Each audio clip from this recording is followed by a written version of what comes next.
Hi, welcome to Hot Elder. This is a podcast for subversive aging. My name is Amy Dawn Kotel, and when I say subversive aging, I mean hot connotates sexy, desirable, wanted, seen, someone you want to be near. And then when I think about elder, I think wise, leader, respected, looked up to.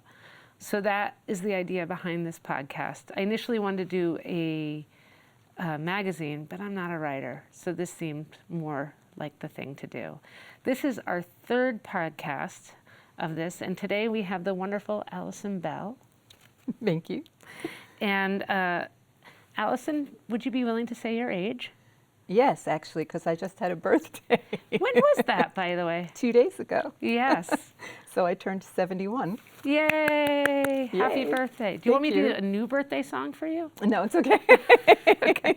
I have so many of those. And your work? I'm a psychologist. And you're still working? I am still working. Yes. God bless you. So welcome to Hot Elder. Thank you. And it's very appropriate. So I'm going to ask you some questions and answer any way you feel like it. What does it feel like to be the age you are right now? And I know that's a vague question, so I could add a little more if that helps. Does it feel like you thought it would feel to be this age? I don't know that I had a preconception of what any particular age would feel like. But whenever I think of being old, I tend to envision my grandparents. My mom died at 58, so I don't have an image of a mom who grew to be old. And my dad died just shy of his 80th birthday playing senior men's basketball. Oh. So he went up for a jump shot and came down dead.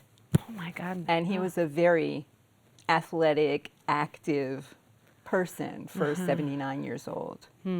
So when I think about aging and being older, I guess in some ways I have an image of my father and want to emulate the way he aged. I would prefer not to die as young as he did. Sure. But I suppose to go the way he went, doing something that he thought was really fun and that he really enjoyed is a wonderful way to go. It's not the worst. Not the worst. Easy for him, hard for everybody else. Absolutely. Right? Yeah, I'm sorry. So, but when I think of my grandparents aging, I look back at photographs even of them now when they were in their 50s. And I look at myself when I was in my 50s. I look like a child. They look ancient and I look like a child. I do see Right? that. Like the pictures from even 20 years ago, people who were my age seemed so much older. Yeah. It's just to age it seems like a different thing now. It seems like it's a different thing. Is it because we're going through it?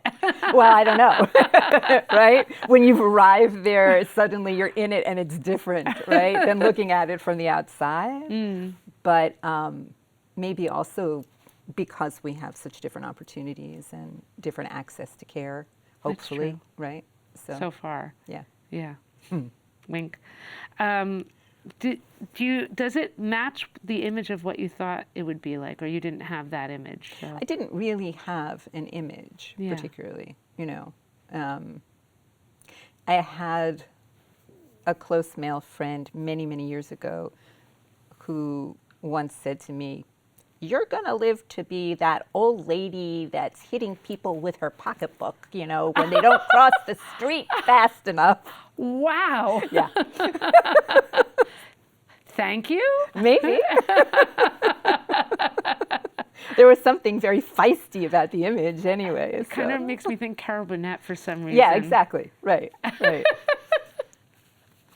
Oh my goodness. Well, you don't come across that way to me, just to tell you. Thank you. What do you do with your time?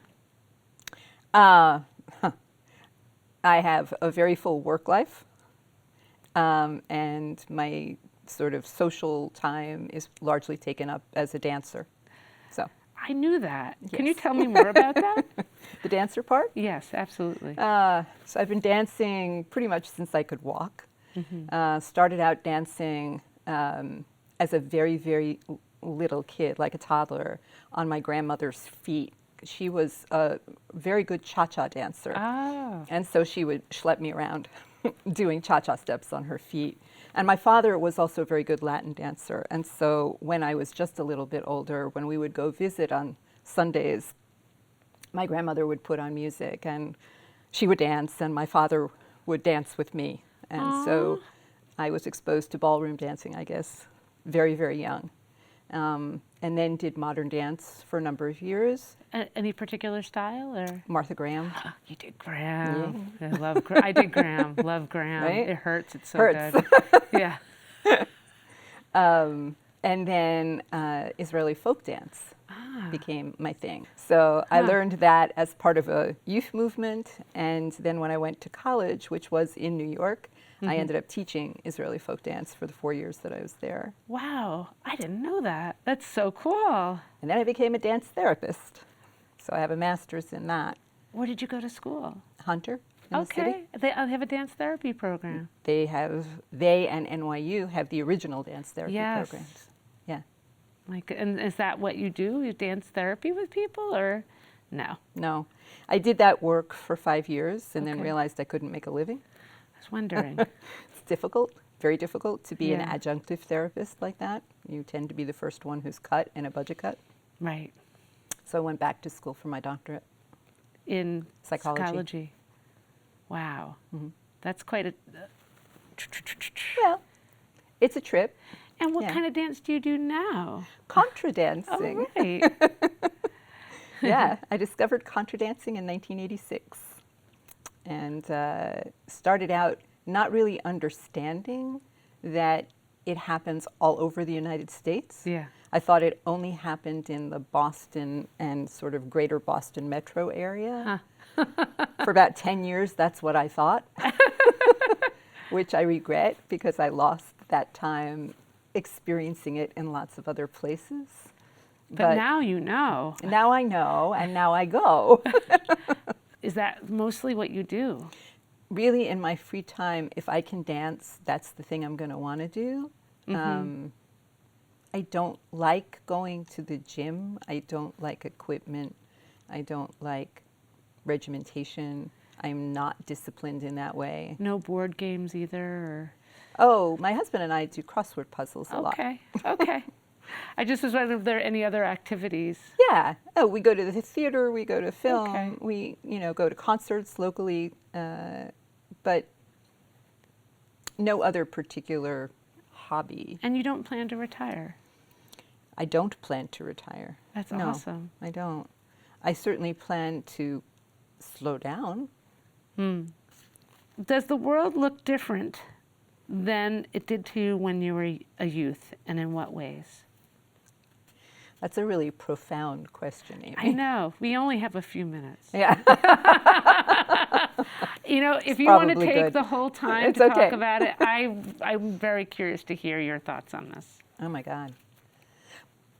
So one of the things in my work, I do a lot of different things as a psychologist, and not necessarily the most traditional things. So although some of my work is doing therapy, a lot of my work is at the juncture of therapy and law. Yeah. And before the pandemic, a lot of my work was also doing neuropsychological evaluations of children. So I've always had a really strong interest in the brain and brain development and child development.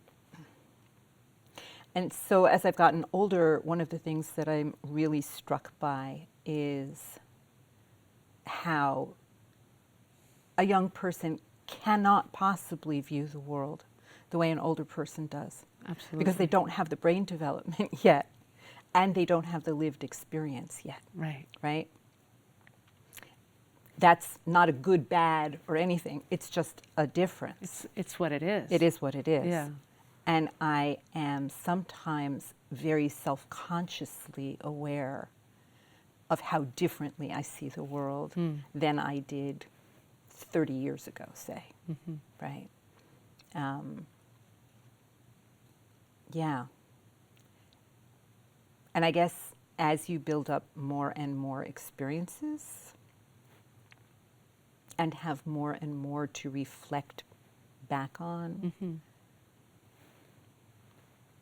maybe you ask more and more questions and are less idealistic in the answers that come to you than you might be as a youth. Do you think the youth are different now than they were back then? Or do you think situations are different? I think situations may be different. I think young people, in a lot of ways, are young people. They're still the same. Across generations, yeah. But circumstances and situations are certainly different.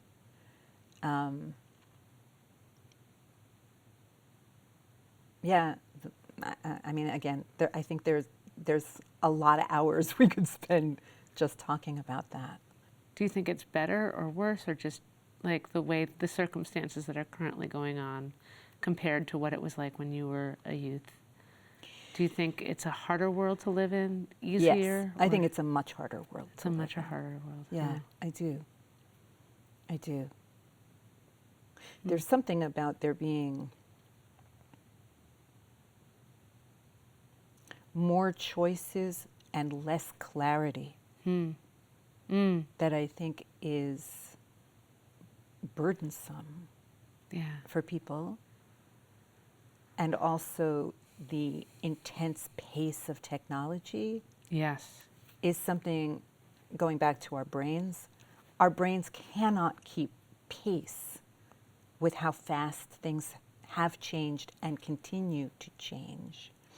And I think there's a lot of danger in that and a lot to be worried about in that for kids.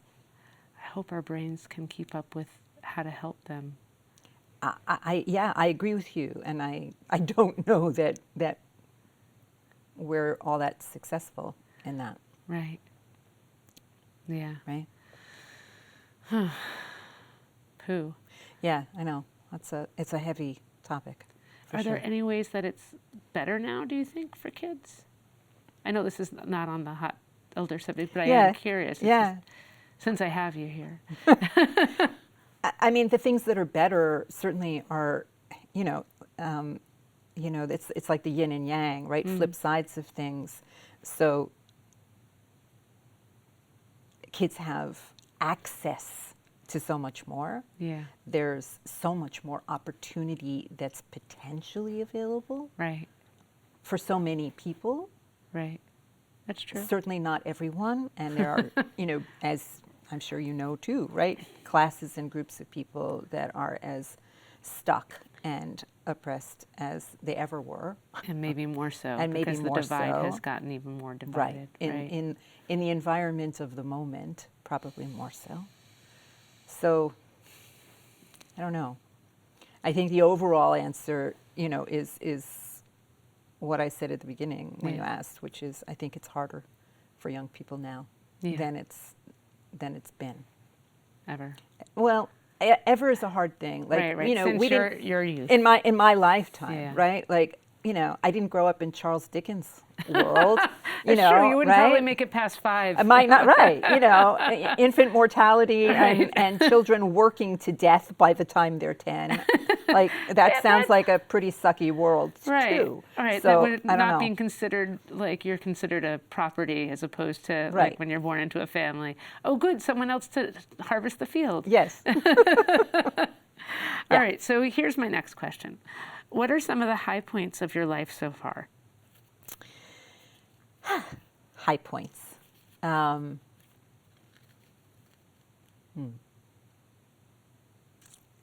The birth of my daughter, for sure.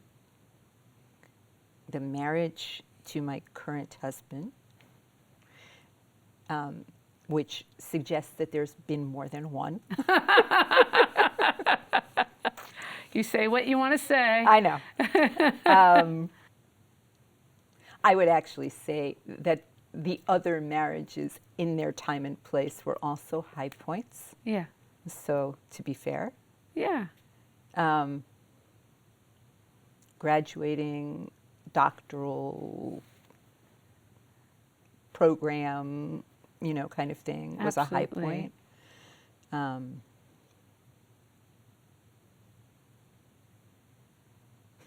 And then sort of silly high points, but, personally gratifying to me, something like being able to keep up at a dance weekend with 20 and 25-year-olds when I'm 60 and 65 years old. Yeah. That's a high point to me, right? I think that's pretty huge, So- actually. Because 60 or 65 can look a lot of different ways. So that's Yes. that's a big feather in the cap for sure. Yeah. Yeah. What were some of the biggest challenges in your life?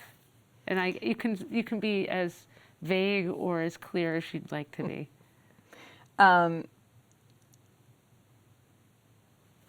Let's see.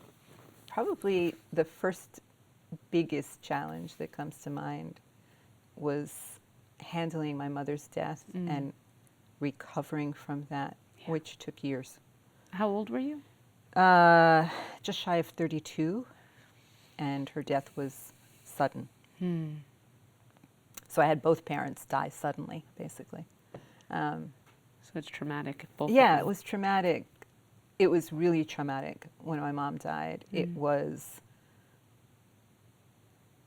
smaller t traumatic when my dad died. Yeah. But my mother's death was life-altering. Yeah, she was young.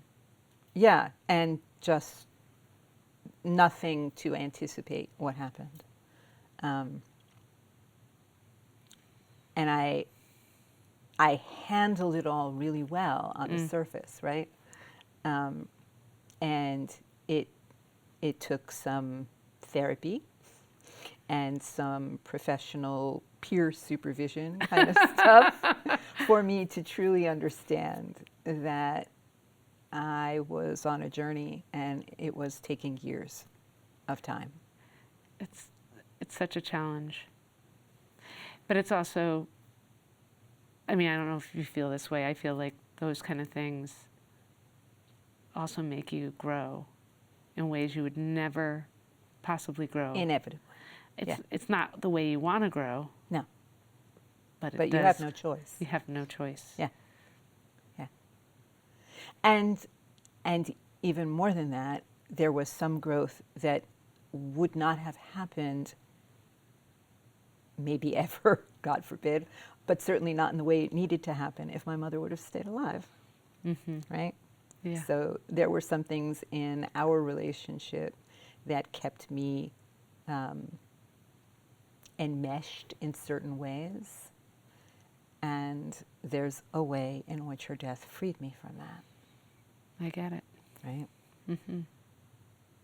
And that was both painful and somewhat exhilarating to realize. But it took a lot of time. And the guilt, the survivor guilt Well, too. yeah, Yeah, like, you I'm know. free. Uh-oh. Right. Exactly. Right. Exactly. Mm, Yeah. I get that. So That's a pretty big challenge. that was a big challenge. Any other ones you want to talk about, or should I go on? The only way that I'll talk about them, I think, right now is I've been through divorce more than once, Yeah. and I am a divorce professional. So that's the area of psychology and law that I do a lot of my work in. Yeah. And I come to that work not just from a textbook perspective, but from lived experiences. Yeah. Right? And each of those presented challenges in their own ways. Absolutely. It's not easy. No. I'm No. glad you have your partner now. I'm glad I do too. We waited 50 years for that to happen.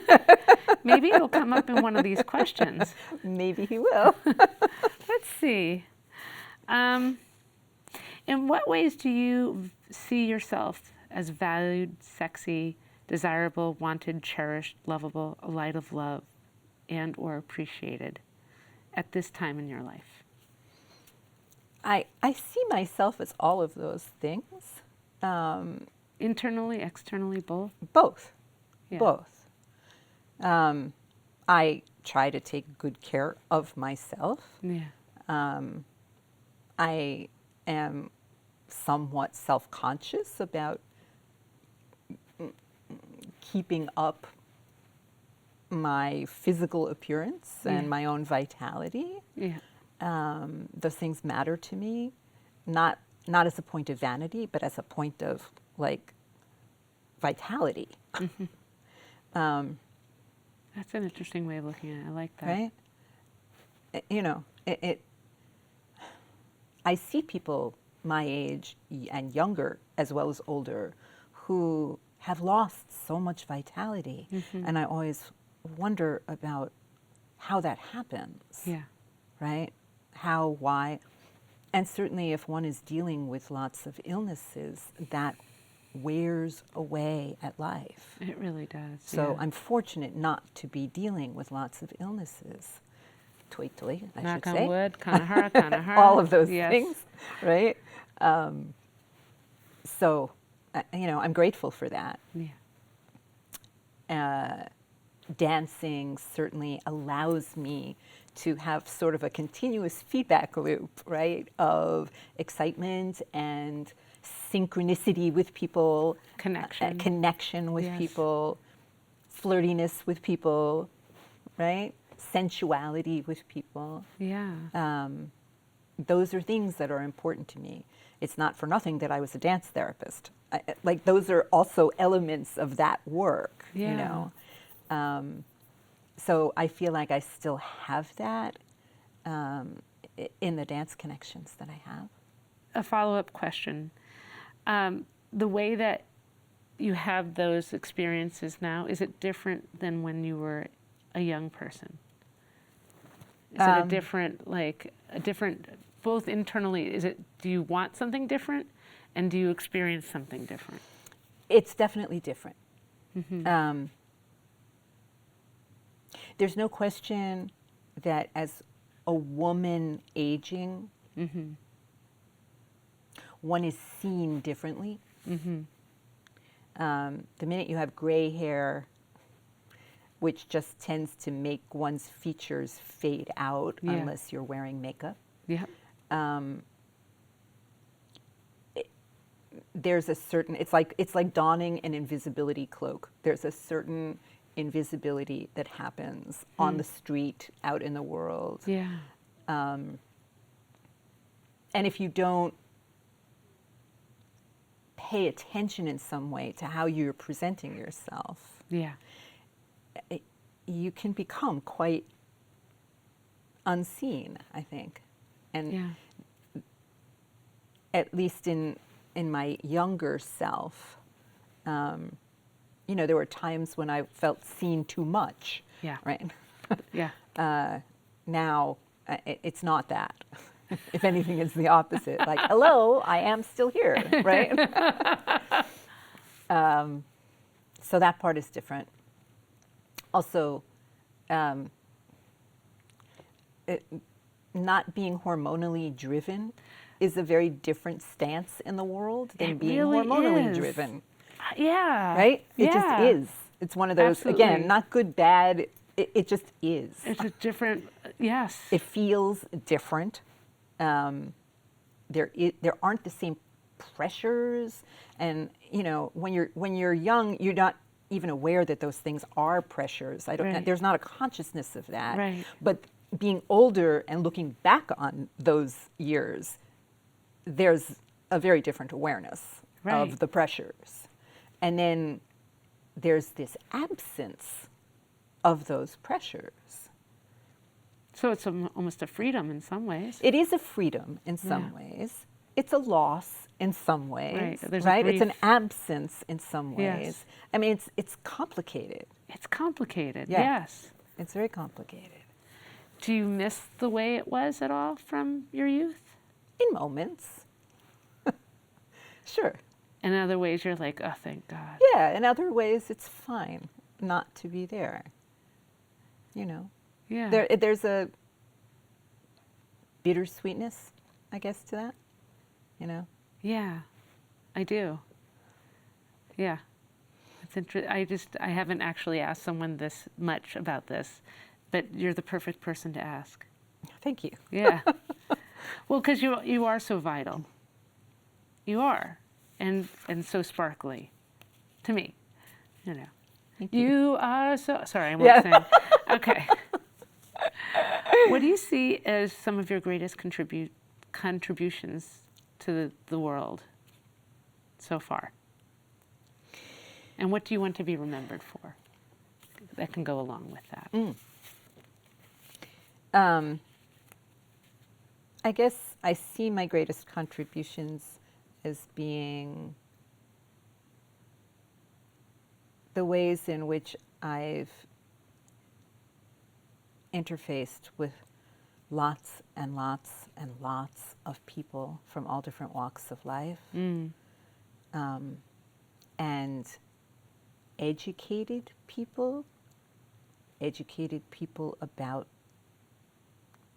kids, educated people about their own inner lives and internal processes. So you shine the light on them to see themselves. Yeah.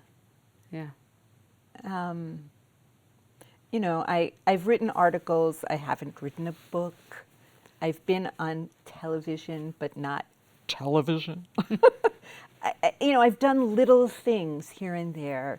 I'm not a researcher. I hate doing research. It was really hard to get through grad school and have to do research. I did it, but it's not my thing. Right. I may yet write something, but I struggle with that. So it's not like I'm going to leave some very public legacy in that way. I think my legacy in part is very personalized in terms of the relationships that I've had with people. Yeah. And fortunately, I guess, I've had many relationships, including professional ones, that last many years. And so I know that I've affected other people's lives in certain ways.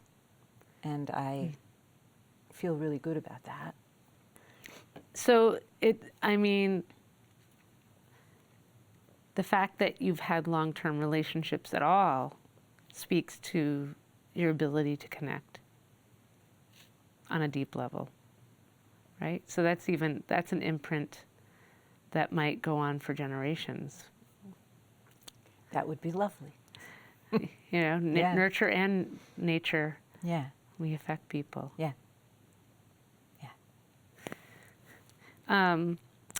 What words of wisdom would you like to share with your child self, your young adult self, your medium self, if you could? And you can choose any or all of those. You know what I'm like? I know what you're asking. Yeah. No, I know what you're asking. Is there anything you would want to say to those people within you? Trust your intuition. Yeah. You know what you know.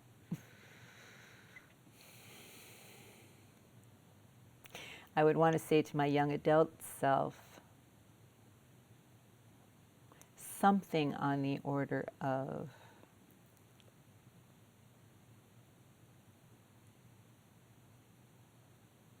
it's okay to go slower. Like, you don't have to push so hard. Those are the first two things that come to mind. Okay, I like it. And I identify. Yeah. How do you deal with knowing that you might not have as much time in front of you as you have behind you? How do you embrace the inevitable? Yeah, I don't embrace. I'm one of those people who has been terrified of death for as long as I can remember. And I mean, since being very little. Yeah. because I have a very clear memory of being small enough to fit under a coffee table. So 3, 4, Yeah. and maybe because of something that I was hearing around me, becoming very frightened, very freaked out, and asking my mom, what does it mean to become bones? Oof. And I have had my run of anxiety attacks thinking about not existing, Yeah. right? Like, I know what those things feel like because I have felt them. I certainly, when other people come to me with those feelings, I'm like, yeah, I feel you. I get it. And I don't have any particular words of wisdom. I very much look to other people for words of wisdom. In my most current iteration of that search, I've been looking at death doulas. And Yeah. I've become interested in that work and what they're doing, which just makes a lot of sense to me. You Yeah. know, we have people who shepherd life into the world. Why wouldn't we have people who help shepherd us on? Right? What did your mom say in response to the bones comment? I don't know. You I don't have remember? no recollection of an actual conversation. I have a visual image of being in my grandmother's apartment under the coffee table. I asked my mother years later about it, and she was trying to place whether a relative may have died, and we were there, and people were talking about it, Yeah. and did that somehow spark the question? Yeah. But I don't know. I still to this day don't know exactly the context. But it engendered a very visceral fear. Yeah. I have thought about psychedelics, never Yeah. done psychedelics, and have thought about psychedelics in a psychiatric context. Right, you know. right. Being supported with Now. someone who knows what they're doing. That's right. And I can't go there because I have had an uncle who was paranoid schizophrenic, Oh, so and it's too close. it's too close. You're scared that might trigger something. Would not want to unleash No. anything that could be lurking. Yeah. But I'm fascinated by people's reported experiences, right? In which one of the things that people talk about is their fear of death disappears. So the answer to the question is, I'm very conscious of my mortality. And, you know, I kind of give into it because what else can I do? But I am not at peace with it. as That's of for yet. sure. Yeah. Not at this point. No. We'll talk at some point, but I relate a lot. Yeah. It's been something that I think that's part of the reason why I want to do this. Is I'm very curious about all the aspects of getting older, and, you know, you're my mentor. You're whatever, 15 years older than me.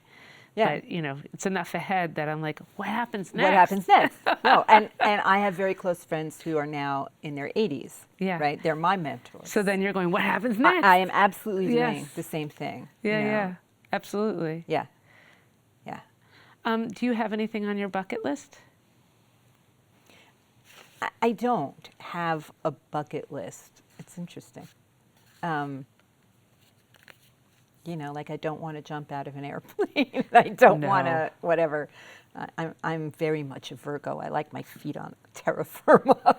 Is there a particular contra dance that you haven't been to? That There are many that I would love to go to, and not just go, but feel really competent and Yes. comfortable flying around on a dance floor. Yeah. I suppose bucket list kinds of items have to do with wanting to dance for as long as my body will do it, gracefully and without falling on my ass, right? Yeah. And travel. There are places I'd like to go to, not terribly exotic. I don't know. Delaware? No, not that unexotic either. Sorry, Delaware. My husband has, for years, has gone back and forth to China as part of yeah. his work, right? And the thought of 24 hours of flying and it's like, Yeah. I don't know that I want to do that. You'd be halfway badly through. enough. What's 12 hours away? Take one half, the then Middle the other East. half. Oh, okay. Well, Yeah, maybe not today. there are places I definitely would like to go. So hopefully I and we will do that. Yes. You know. You mean Yeah. you? No, I know. I know. You and me. Me too. You and me, babe. Is there anything you would want society to reframe when it comes to aging and elders? And how would that look? Oh my God.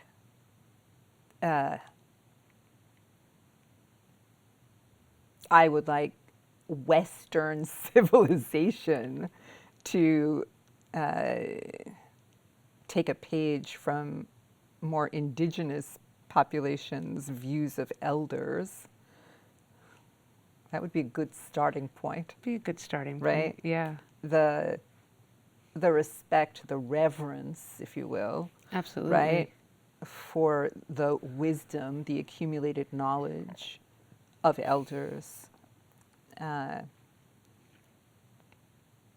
We make people live longer now, but it's not like older people really have garnered more respect, more deference, more status, more of anything Right. in our society. I think quite the opposite, actually. So,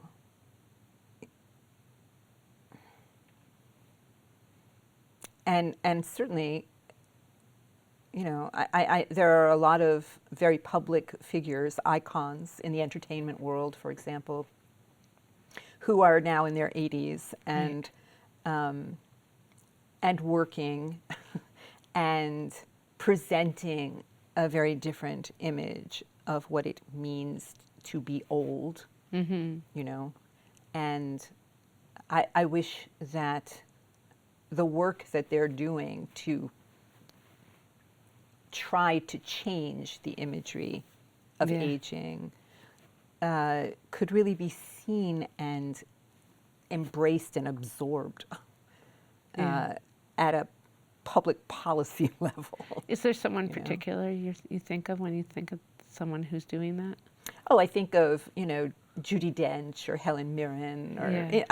I think of great actresses for Yeah, sure, who are no longer beautiful, but who are brilliant. I think they're beautiful still. Well, I made quotes, Yeah, right? yeah, funny years, they're yeah. not beautiful in the Hollywood sense of Right. a particular standard of beauty. Yeah. They're incredible human beings. They're beautiful women as people. Right. They're not young beautiful. They're just not beautiful. young beautiful. That's right. That's right. I think that would be a good. Yeah. You could be beautiful. There's young beautiful, and then there's just beautiful. Beautiful. Yeah. That's lovely. Yeah. Yeah. I think I'm gonna. That's what I got. I got a lot from today. It's good. I think that's mostly it. Let me just ask. No, I really got a lot from this. I'm That so glad. was. I did as well. Yeah. No, this was really. Just listening to this really is helping me think a little differently. Huh. Which is so. thanks. My pleasure. I hope whoever partakes in this also Yeah. gets a little bit from what you're sharing. Thank you. I hope so too. Yeah, a little bit more of that, I don't like to say peeing on the earth just to, make your mark. Marking your territory for, but, it just made me think while you were sharing about your connections, how, like, you never know what a little thing ripple effect might have in a positive way. Right.